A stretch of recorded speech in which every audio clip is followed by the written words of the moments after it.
dinaya ang Warriors.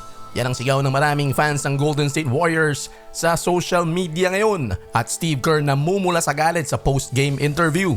As usual, sino ang sinisisi? Ang mga opisyales na tila nagbulag-bulagan sa isang timeout na itinatawag ni Christian Braun. Pero bago yan, silipin muna natin ang exciting na laban na ito na nagbigay sa Warriors ng kanilang ikalimang sunod na talo.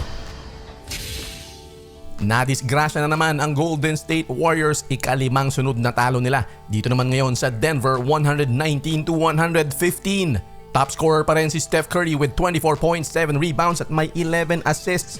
Pero mga kabasketball nasa shooting slump pa rin itong si Steph Curry. 4 out of 15 lamang siya mula sa downtown. 8 out of 23 field goals sa laban na ito.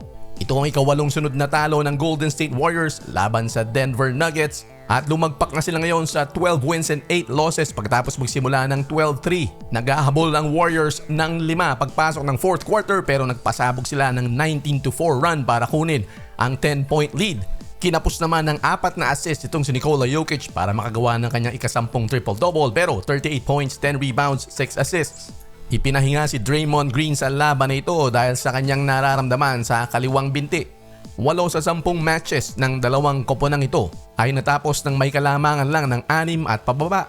At hanggang ngayon ay hindi makuha ni Coach Steve Kerr kung anong adjustment ang kanyang gagawin para matapos na finally ang kanilang losing streak. Galit at dismayado itong si Coach Steve Kerr sa post-game interview ng Denver Nuggets at ng Warriors.